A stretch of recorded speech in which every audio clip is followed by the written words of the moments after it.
Каттоо жүрүп жатат. Каттоодон 66 депутат өттү. Кворум бар, жыйын устунса, урматтуу депутаттар. Табылган бергиле. Сөз суроо берүүчү депутат Конушбаев Тынчтыкбек Кыдырбековичте. Мен суроом, бул атайын чакан жана орто ишканаларга көмөк көрсөтүү үчүн ачылган фонд да, туура? Кепилдик фонду. Туура да? Бу жерден жана 50%-ын берип атасыңар. Жанакы алган акчасына эгерде жетпей калса, туурабы? Ооба. Бу жерден бергенде силер гарантияны банкка бересиңерби? Ооба, банкка берилет. Кепилдик алганда силер ага ордуна залог бирдек аласыңарбы? Жок. Эчтеке албайсыңар. Банктагы залог банкта бар да. Банктар бу жерден Толкунбек Сагынбекович. Анда бу жерде рисктин баарын силер алып турбайсыңар, туурабы?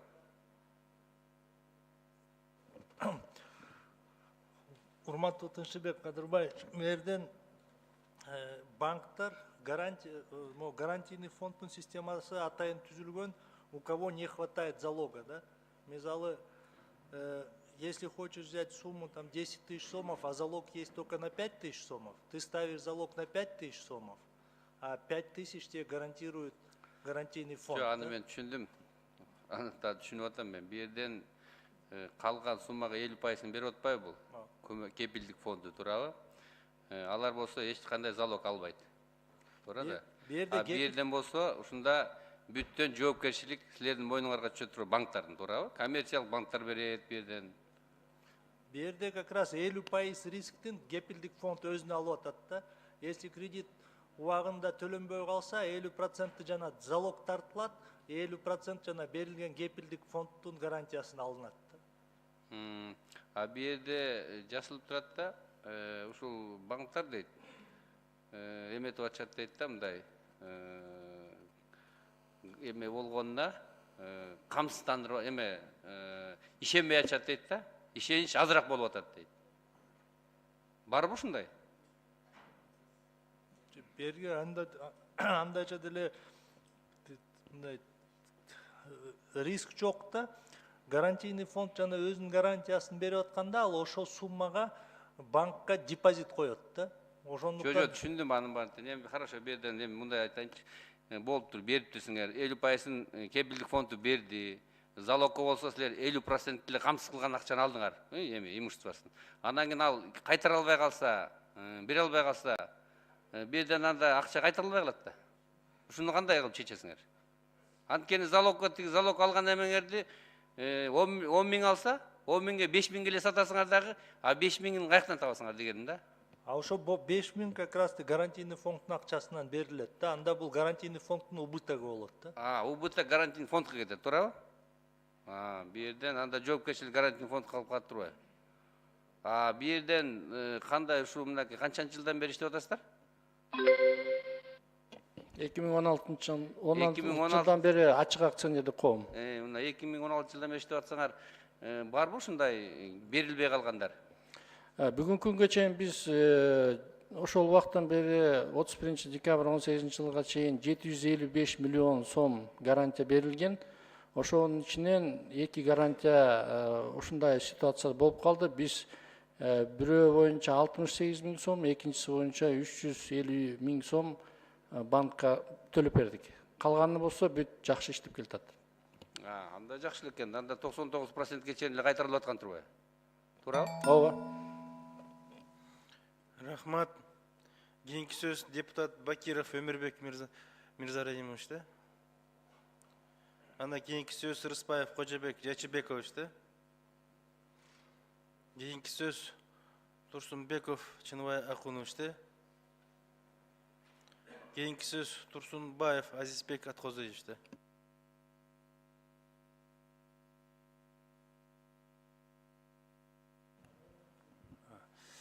Менде мындай суроо бар. Тиги кепилдик фонд аркылуу 323 миллион сом берилген экен да, кредит, туурабы?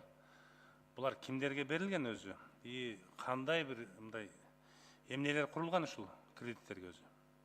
И канча салык төлөнгөн ушул мезгилге чейин? гарантиялык фонд боюнча тиги 656 гарантия 755 миллион сомго берилген. Анын ичинен айыл чарбасына 41% кеткен. Айыл чарба продукциясын кайра иштетүүгө 7% жиберилген. Өндүрүшкө 9%, анан башка тармакка 43% берилген да. Мунун ичинен биз дагы өзүбүздүн бир программабызды 2017 жылдан бери иштетип келатабыз. Bir район, bir ишкана деп, мунун ичинде ар бир райондо тиги жергиликтүү бийликтер менен кол коюшуп, жаңы ишкана ачканга жардам берип атабыз. Бүгүнкү күндө 28 жаңы ишкана ачылып, аларга тиги биз өзүбүздүн кепилдигибизди, консультациялык жардамды берип, 1224 жаңы орун ишкана ачылган, 5500 орун сакталып калганда, эгерде биздин гарантияны алып иштетип калган ишкерлер иштеп атат деген мааниде да.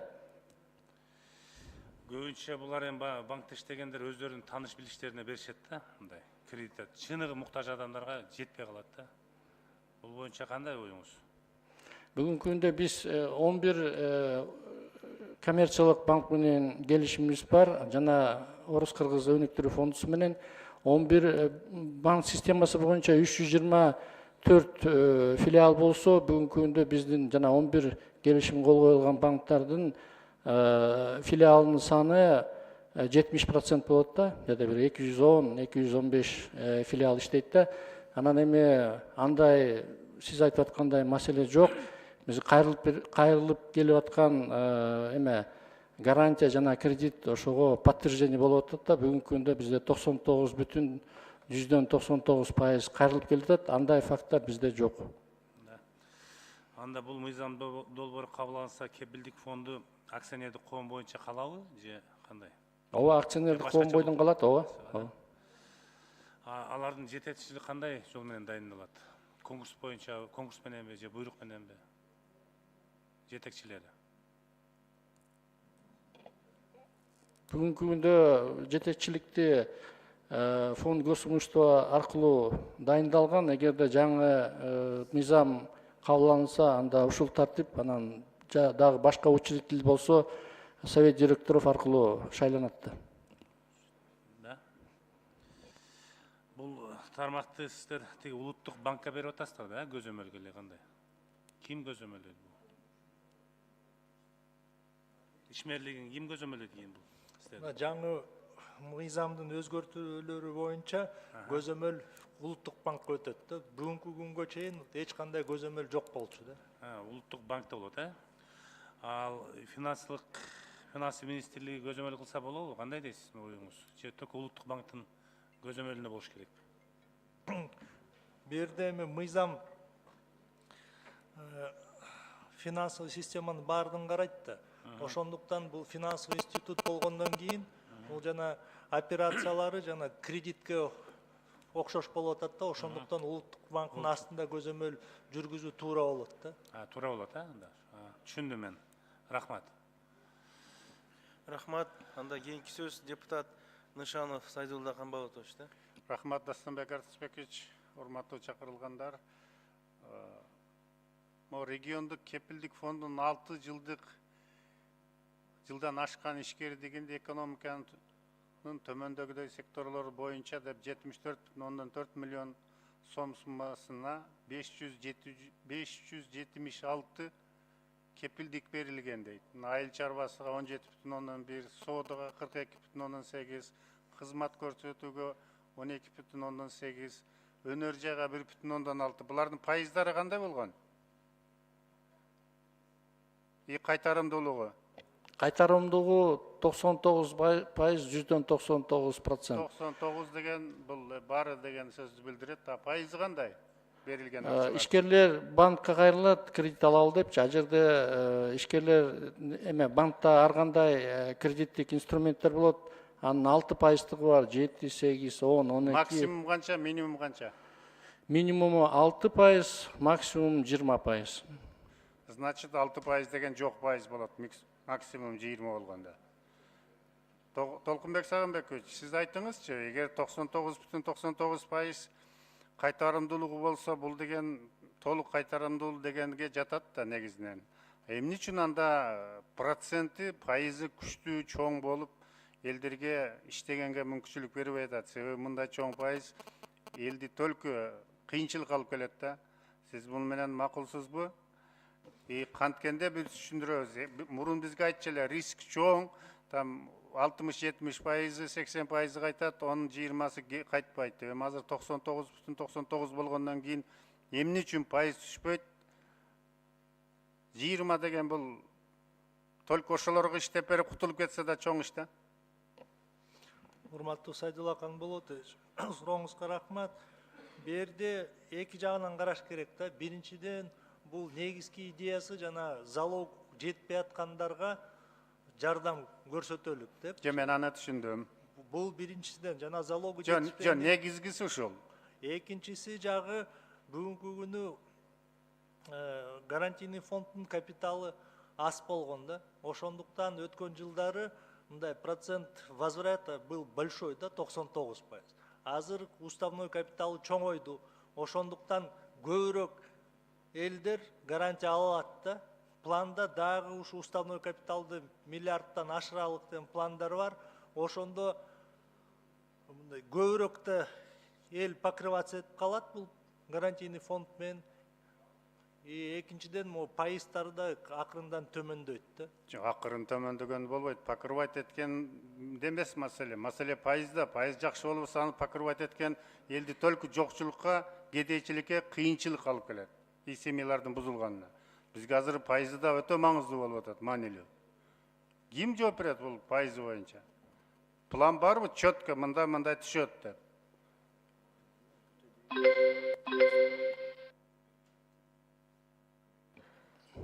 Урматтуу Сайдулла Каңболотович, орто эсеп менен алганда биздин сом менен пайызы бүт кредиттерди алынганда 14%, доллар менен 10%.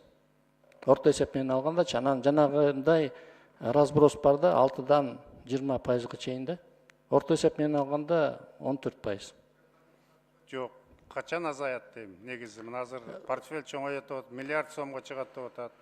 Покрываемость көбөйөт деп атат. Маселе процентинде да. 17-жылы орто эсеп менен санаганда 16% болчу, 18-жылдын жыйынтыгы боюнча 14% болду. Бир жылдын ичинде 2%га төмөндөдү.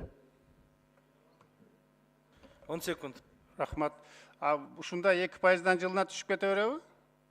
Эми аны мындай убада бергенден, убада берип айта албайм, бирок биз аракет кылып атабыз төмөндөткөнгөчү. Рахмат. Рахмат. Кийинки сөз депутат Примов Улан Бердибаевичте. Рахмат, Асанбек Арсызбекович. Мен тактоо үчүн эле кыска суроолорум. Бул жерде мына жалпы 323 миллион берилди деп айтылып атпайбы? Банктар ушундай кредит берди, ушул гарантиялык фонд аркылуу депчи. Ушул кайсыл периодто? 6 жылдабы же 2018 же 3 жылдык аралыктабы ушул маалыматты айтып койсоңуз. Мен эме сиздер айтып аткан сумма регионалдык гарантиялык фонддор боюнча болуш керек. Алар болсо 2011, 12, 13, 14 жылы уюштурулганда алардын эмесе гарантиялары 76 миллион, ошо банктар болсо 328 миллион сом берген. Ошондо 11-жылда бу Кара Балта жана Жалал Абадта уюштурулган гарантиялык фонддордо эгерде биз ачык айтсаңыз, сиз мага кыска эле айтсаңыз, бул 323 миллион кайсыл аралыкта, канча жылдыкы? Ошондо эле 5 жылдыкы, 6 жылдыкы? 2011-жылдан 2018 жылга чейин берилген регионалдык гарантиялык фонддун данныйлары. Түшүнүктүү. Эми бул жерде жазылып атат, ушул 323 миллион берилген кредит аркылуу 507 иш орunu жана 1318 иш орунун сактап калууга мүмкүнчүлүк болду деп. Бул 323 миллион үчүн бөлүнгөн акча каражат үчүн ушунча орунду 507 жаңы иштөө орунун түзгөн аз эмеспи? Сиздер анализ кылдыңыздарбы? Биз бул ар бир алып аткан гарантия алып аткан ишкерлер менен биз мындай тыгыз иштейбиз. Ошолордун маалыматы боюнча анан биз өзүбүз изилдөө өткөрсөк, ар бир 2 миллион сом кредиттик же инвестиция берилсе, анда бир жаңы орун уюшулат экен да. Анан ошол статистика боюнча саналган маалымат берилген да Жок, сиздерге. сиздер аны өзүңүздөр эле ошондой божомолдо эсептеп чыктыңыздарбы? Жок, бул информациянын баары биз ишкерлерден алганбыз да. Алар бизнес план түзүп, биз алсак мындай жетишкендикке жетебиз деген маалыматтан алынган Ал эми информация. бизнес планды негизинде эсептеп чыгыпсыздар да? Мен туура түшүнүп атамбы? Ооба, ооба. Бирок ал бизнес план канчалык ишке ашты, канчалык ошол иш орундар түзүлдү, канчалык эффективдүү болду, кийин сиздерде мындай көзөмөл болбойбу? Гарантия бүтүп атканда биз дагы бир маалымат, контрольный маалымат алабыз. Ошондо разброс бир 10-15% эле болот да, айырмасы көп деле болбойт. 10-15% Айырмасы бул айырмасы цифраданчы. болобу? Эми 10-15% эми айырмасы чоң бул пайыздык. Эми бул реальный бизнеске ылайыктуу болот да.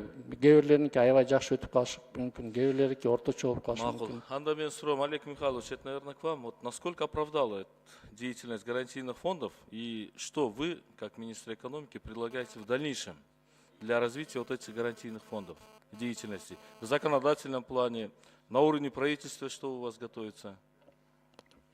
Мы считаем, что данная инициатива... Можно поближе к микрофону? Данная инициатива, она абсолютно те надежды, которые возлагались, оправдала. И это подтверждается тем, что спрос на эту услугу со стороны бизнеса ежегодно у нас увеличивается. Соответственно, на сегодняшний день из-за увеличения объемов выдаваемых гарантий стал вопрос о необходимости проведения вопросов политики в этой области. То есть в этой связи как раз таки был разработан проект закона, который сегодня мы рассматриваем в данном контексте на сегодняшнем совещании, который определяет правовые основания деятельности этих фондов. Потому что до этого суммы были небольшие и рисков для системы, банковской системы больших не наблюдалось. Но в связи с тем, что идет увеличение уставного капитала, последний раз мы добавили еще 300 миллионов сомов в уставной капитал. Сейчас прорабатывается работа увеличения капитала за счет донорских денег. И в связи с этим возникают определенные риски. Если вдруг будет невозврат каких-либо кредитов, то это может повлиять на устойчивость тех банков, которые такие гарантии получали. В этой связи основная проблема, которая на сегодняшний день в повестке дня стоит, это необходимость надзора за деятельностью этих организаций и установления экономических нормативов для их деятельности. Все эти права, предусмотренные для нас банка, как раз таки прописаны в законопроекте, который мы сегодня рассматриваем. Ясно. До конца года, значит, ожидается еще раз увеличение уставного капитала. Я правильно понял?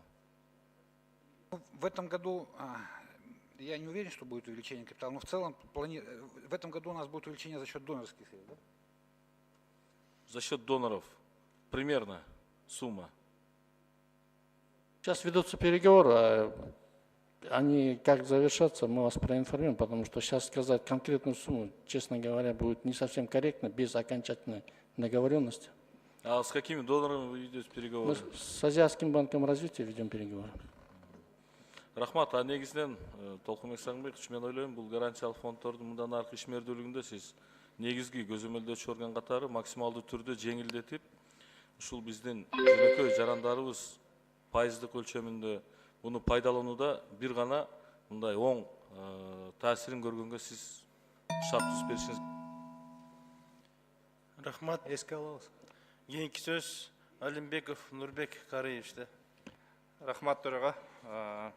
Менин суроом, сиздер бул башка банктарга дагы бере барасыңарбы? Мисалы, Европейский банк развития дегендер бар, кыргыз банктар эмес, башка банктардан да кредит алышсачы?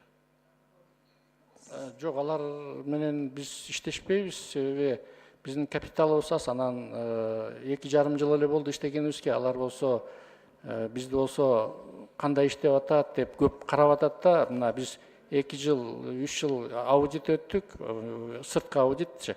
Аудиттин результаты бүт эле жакшы, бирок алар чересчур чоң организациялар да, Европейский банк, Международный финансовый корпорацияларчы. Анан биз менен азырынча иштешке алар токтоп турат да. Келечекте барбы пландар? Не дегенде биздин кыргыз жарандар алып атат да бул чоң кредиттерди ошол чоң банктардан алып атат. Пайызы төмөн. Анан залог издегенде залогдор естественно жетпейт да. Биз алар менен сүйлөшүп атабыз, бирок алар талап коюп атат да, эгерде силердин капиталыңар ушундай эле бул аз болсо, андан тышкары дагы силердин кредитный рейтингиңер жок болгондон кийин, биздин организациянычы, силер башка чет мамлекеттик жогорку рейтингде турган Deutsche Bank, например, Bank of Tokyo, ошолордон алсаңар, анда биз беребиз деген бизге талап коюп атат да. Ошол себептен биз бул тарапта иштеп атабыз, бирок жакын арада бул маселе чечилет же чечилбейт деп айтууга азыр мүмкүн эмес да. Так, чеги боюнча айтсаңыздар, максималдуу чеги барбы, жокпу ошол сиздердин берген гарантиянын? Суммасыбы же? Жогорку чеги. Суммасы биз мыйзамда жазылган бир гарантиянын көлөмү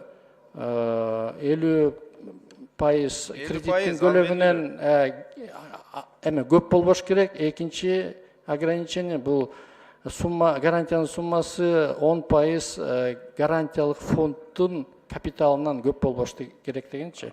Ошонун ичинен биз иштей беребиз. Канча сиздердики азыр өзүңүздөрдүн капитал? Бүгүнкү күндө биздин уставдык капитал 582 миллион сом. Значит, 58 миллион сомго чейин силер бере берет экенсиңер. Бергенге мүмкүнчүлүк бар. Бере берет экенсиңер, Ооба. 576 кепилдик берипсиздер. Канча суммалык болду ушундачы? Ушул 576 кепилдик канча кредит болду деп? 565 кредит болду. Кредит болду, ошонун суммасы барбы сиздерде? Канча сомдук? 755 миллион сомго гарантия берилген. Кредиттин көлөмү 2 миллиард 700 миллион сом. Эң көп гарантиянын көлөмү 10 миллион сом болгон. 10 миллион сом. Анан сиз тармактарды айтып келип, 43% башка тармактар дедиңиз да, кайсы тармактар? Бир аз токтолсоңуз, 43% көп да.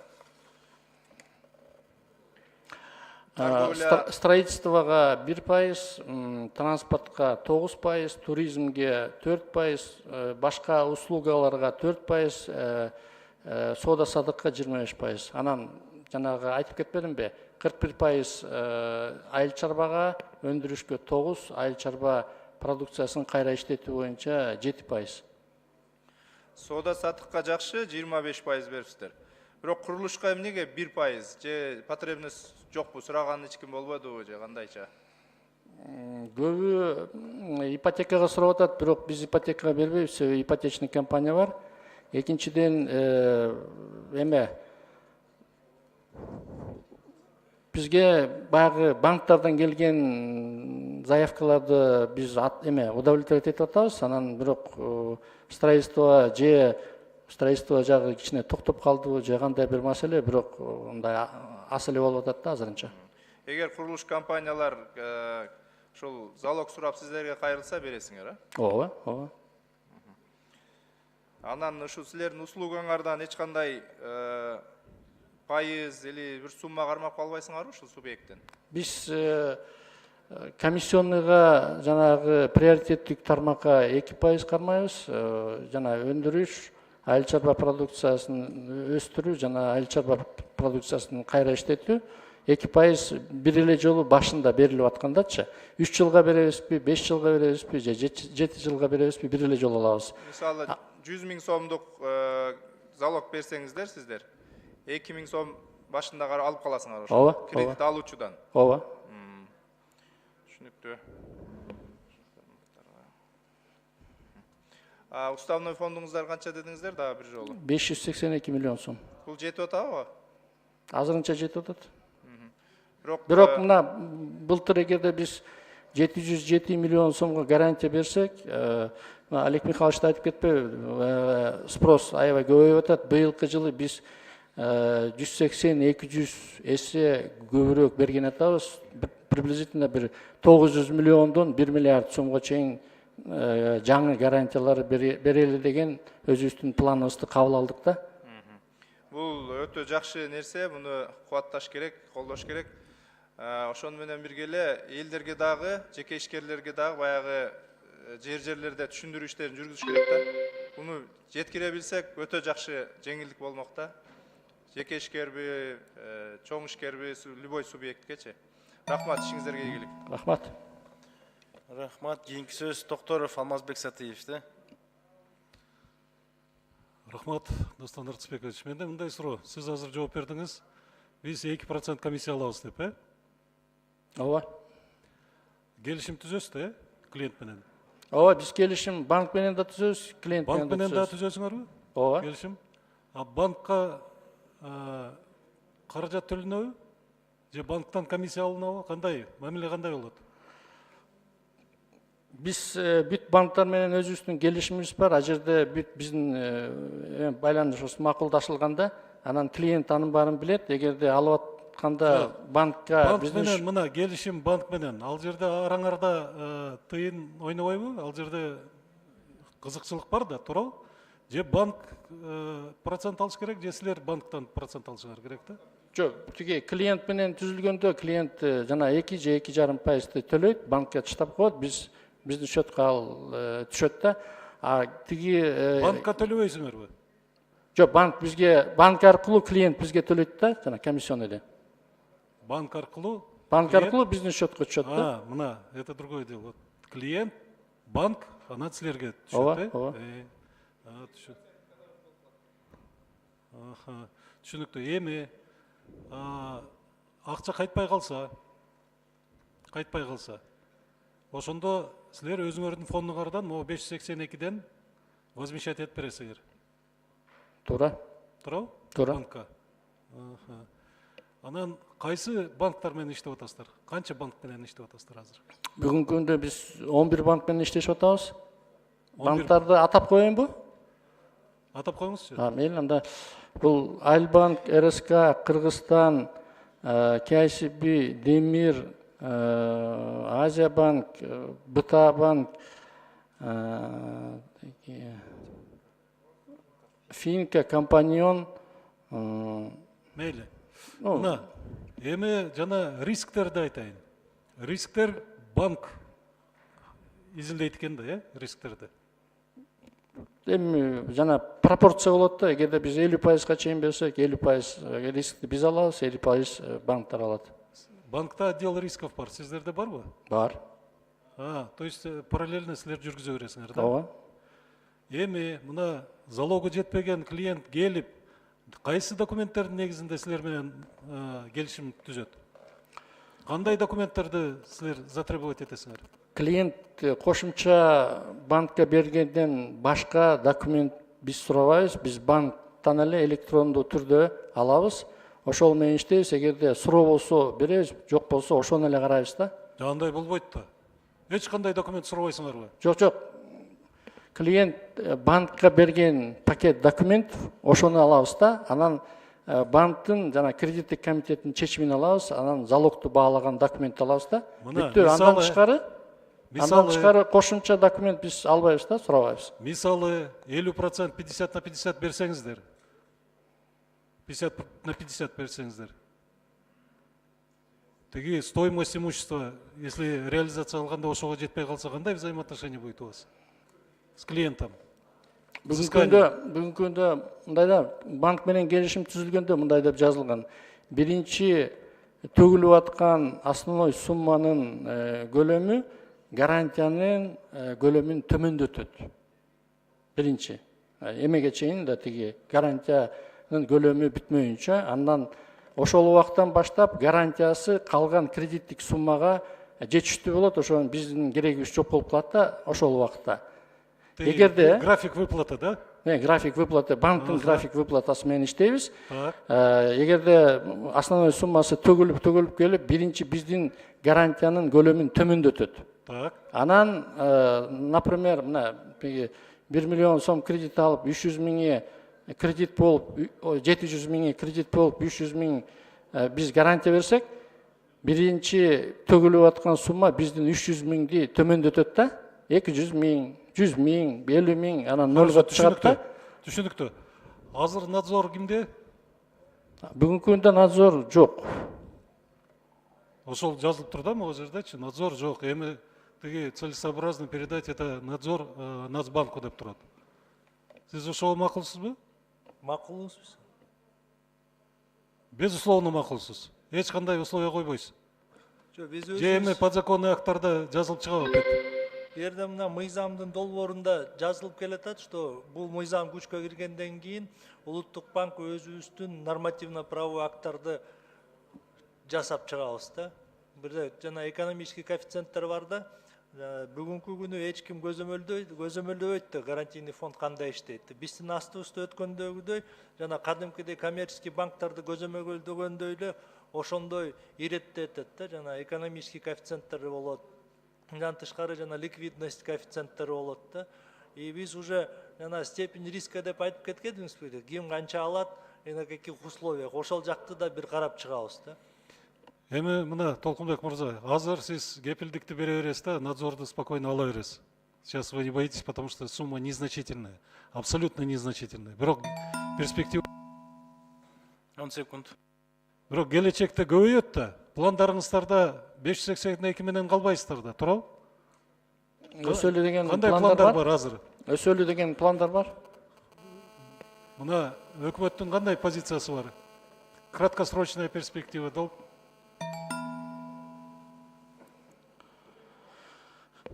Биз жана мурунураак айтылды го, тиги миллиард сомго чейин же андан жогору капиталды көбөйтүп ишкерлерге жардам берели деп. Ошондой пландар бар? Рахмат, кийинки сөз акыркы депутат Шернияз Садыкта. Рахмат, урматтуу төрага.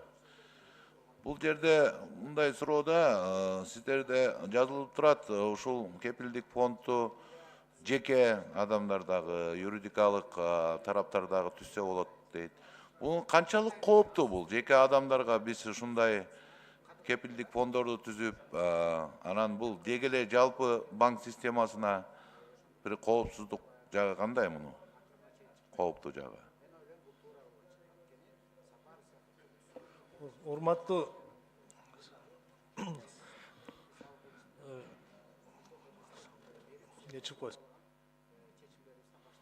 Урматтуу Садык жана берден как раз могу мыйзам долбоору Улуттук банктын астына көзөмөлгө өтсүн деп устанавливать этип атат да. Ушул жана безопасностьты, коопсуздукту көтөрүш мааниде да. Бүгүнкү күнү контроль жок да. Ошондуктан капитал өйдө көтөрүлсө, мисалы 1 миллиардка жетсе, бул тыгыз коммерческий банктар менен иштейт да. Ошондуктан биз Улуттук банк көзөмөлгө алып туруп контролдо болсок, бул жана банковский системасына рисковый болуп атат да.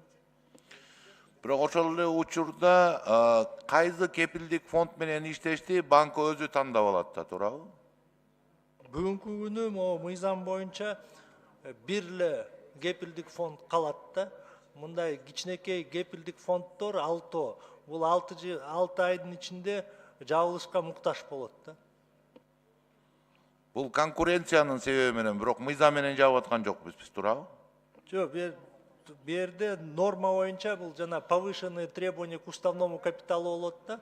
Ошондуктан любой, кто сможет сформировать этот повышенный уставной капитал, сможет получить лицензию гарантийного фонда и работать. Менин дагы айта турган нерсем, урматтуу өкмөт, урматтуу вице-премьер-министр, ушул жаңы мыйзамдарды деги эле банк жактан жардам берүүчү мыйзамдарды айтканда биз ипотека жагы, айыл чарба жагы, жаңы технология, инновация деп айтып келип, бирок маданият жакты таптакыр унутта калып атабыз. Мисалга айтканда, азыр чоң маданият проекти баштайм деп банкка бара турган болсо, ал жанагы ылдыйдатылган кредиттер деги бир банкта каралган эмес да. Биз маданият жөнүндө какшап келебиз, айтып келебиз. Мисалы, азыр кино индустрия кичине алдыга жылып атат, Кудайга шүгүр. Бирок ошолор жаш киночулар, кинематографисттер кайрылып атса, мындай каралган эмес банк тараптан. Айыл чарба болсо арзандатылган кредит, башка болсо арзандатылган кредит, бирок маданий проекттерине жок да мындай арзандатылган кредит. Ушуга кандай карайсыз?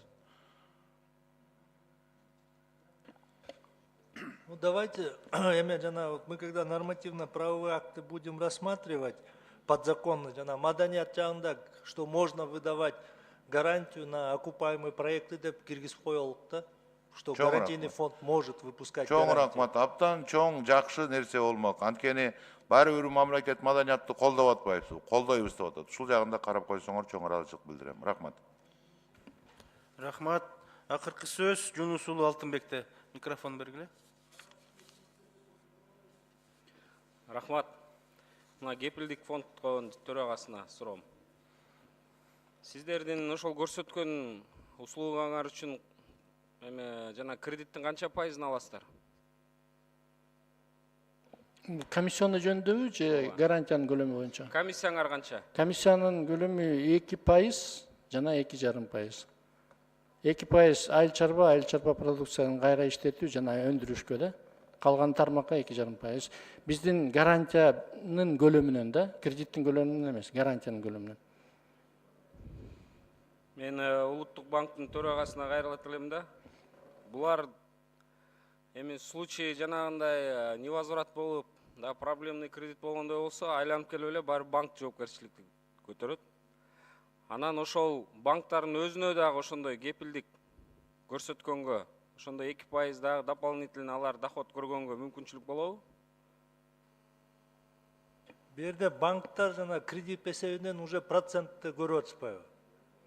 Бул кепилдик фонд жана жетпеген залогтун эле покрытиясына өзүнүн 2%-ын алат да. А банк жалпысынан кредит берип атканда бул пайыз менен берет да, ошол пайыздын ичинде банктын кирешеси уже отурат да. Жок, аны ал түшүнүктүү. Мен берген суроом, банктар ошол алардын жанагы мүлкүн атайын аз баалайт.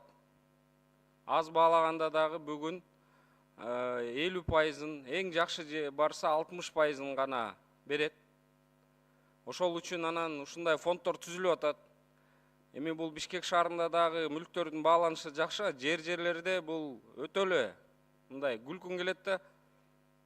Ал короткон, бышкан кирпичтен салган үйүн дагы бир болбогон акчага баалайт.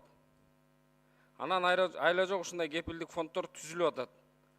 Булардын тапкан акчасы мындай воздухтан эле 2% алышат. Ушуларга кийин барып негизи банктарга мүмкүнчүлүк берсеңер, банктардын өздөрүнө. Мисалы, Айыл банктан кредит алса, кайра эле ошол гарантийный фонд ошол Айыл банкка кайра мисалы страховка кылат. Ошол банктар менен иш алып барат да. Эң негизгиси сиздердин жүргүзгөн саясатыңыздар туура болсо, жанагы залоговый оценкасын жакшы коюп берген болсо, мындай фонддордун эле өтө көп муктаждыгы болбойт болчу. Банктар менен түз алып барган иш.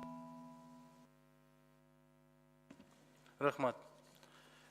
Кийинки акыркы сөз Чынай Акунуштун микрофон бергиле. Турсунбеков Чынай Акунуш. Рахмат. Мен жазылдым эле бир аз. Кишилер келген экен, депутатташтарга жолуп кечип калдым. Мен негизги бул мыйзам долбоору боюнча негизги максат азыр жанагы исламдык принципти киргизиш үчүн сунуш менен келип атасыңар да, туурабы? Кайсы маселе боюнча? Негизги максат бул гарантиялык фонддор, кичинекей гарантиялык фонддор регионалдык болгондо алар аз капиталы дагы төмөн болчу, рисктер дагы төмөн болчу да. Азыркы убакта ачык акционердик коом ачылып капиталы көбөйүп аткан себептен надзорный орган болот деп, анан ошо Улуттук банк бир статья менен эме жазылганда, бир статьясында, что Улуттук банк гарантиялык фонддорду көзөмөлдөө боло турган орган болот депчи, эң негизгиси. Негизи азыр иштеп атканыңарга быйыл 4-чү жыл силердин 2,5 жыл. 2,5 жыл болду. 2,5 жыл ичинде силер кепилдик бергендердин ичинен кайтарымы болбой калып, силерге жооп берген учурлар болду, болгон жок? Эки случай болду. Бирөө 68 миң сомго, бирөө болсо 350 миң сомго. Силер алардан 2%-тан тапканда, же 2,5%-тан тапканда канча таптыңар эле ошол экөөнөн? Экөөнүн азыр точно айта албайм, бирок эң бүт берилген гарантиялардан биз 20 миллиондон жогору комиссия алдык. Жок, мен эмне үчүн айтып атам, эртең тобокелчилик жагында билели деп атабыз да. Мисалы, бирөөнө 68 миң сом төлөп бердиңер да, гарант болуп, туурабы? Алар кепилдик бергениңер үчүн алар төлөй албай калган үчүн төлөп бердиңер. Бирөөнө канча дедиңиз? 350. 350. Бирок аларга кредит силер кепилдик берип атканда алардан баягы проценттен алгансыңар да, банктан 2% алгансыңар. Ошол канча болду деп салыштырып көрөлү деп атабыз да. Канчалык тобокелчиликтин пайызы канча экен деп. Мен азыр алардын гарантия жана кредиттин көлөмүн эсимде жок. Эгерде уруксат этсеңер мен расчетун берип эметейинчи. Себеби общий возврат 99%, 199%. 99,9. Ооба. Жакшы экен да. Анда жоготуу тобокелчилик аз экен да дээрлик. Ооба. Кимдерге кепил болуп атасыңар негизинен? Ошол кызыктырып атат да мени. 84% бул кичи ишканалар, орто ишканалар 12%, анан крупный бизнестен 2% берилгендерчи. Бул статистика Натстаткомдун норматив бар, кайсы ишкана кайсы категорияга ылайык дегенчи, ошол статистика боюнча. Багыт тармактар боюнча? Тармактар боюнча айыл чарба тармагына 41%, айыл чарба продукциясын кайра иштетүү 7%, өндүрүш 9%, курулуш 1%, транспорт 9%, туризм 4%, услуга 4%, соода саттык 25%. Жанада бир маселени абдан маанилүү айтты. Үстүнө президент тарабынан да экинчи жолу жыл катары менен аймактарда өнүктүрүү жылы болуп атат. Мына Баткенде жүргөндө дагы кийинки жылы дагы ошондой эле саясат улантылат деди. Аймактар дагы алган менен борборду алган ортосундагы айырмабыз канча? Бишкекке берилген кепилдиктин проценти 24%, аймактарга 76%. Көпчүлүгү. Көпчүлүгү. Бишкекте кимдерге бердиңер? Кандай ишканаларга бердиңер? Бишкекте ар кандай бар, өндүрүш да бар, строительство да бар, услуга бар, соода саттык бар. Муну эмне үчүн айтып атам? Жаңы эле абдан маанилүү маселени айтты биздин депутатыбыз. Бишкекте кепилдикке берилген үйлөр, залогко бергендер татыктуу мындай баасы жакшы жетиштүү да. Аймактарда чындап эле бул маселе өтө чоң. 10 секунд. Ошондуктан негизи муну колдон келишинче керек болсо жана айткандай 99,99% ошол аймактарга, өзгөчө алыскы аймактарга кепилдик катары бериш керек да. Макул. Рахмат. Ушу менен суроого талкууга жазылган депутаттар жыйынтыкталды. Бир аз тактоо иретинде Малик Бартабасович айтып кетсеңиз, сиздердики ачык акционерлик коом да? Ошондо кимде турат акциясында? Кимдер бар? Фонд госумушта 100%. 100% ушулбу? Анда мен сунуштайт элем, бул аябай жакшы бир мамлекеттик проект болду да. Мына азыр жыйынтыгында уктук, жакшы иштеп атканын, муну да чоңойтуш керек. Айрыкча алыскы жерлерге мына эң керектүү проектлердин бири да. Ишканалар, чакан ишкана, чакан бизнестин ачылышына аябай чоң бир жардам болуп атат. Ошондуктан муну бир пропаганда кылып, өкмөткө сунуштайт элем, алып чыгып элге көрсөтсөңүздөр. Көп билбегендер бар, колдонсун ушуну. Бүгүнкү алыскы жерлердеги бизнес, ишкана ачам дегендердин үйүндөгү, айылындагы же ишканаларын залогко койгондо банкка жетпей калып атат. Мына ошондо ушул гарантиялык фонд иштегенде кредит алып атат да. Бул чоң бир жакшы жылыш болуп атат. Ошондуктан бул фондду кеңейтип, чоңойтуп, өкмөттүн алдында болсо бир, при правительстве өкмөттүн алдындагы бир фондко айлансак.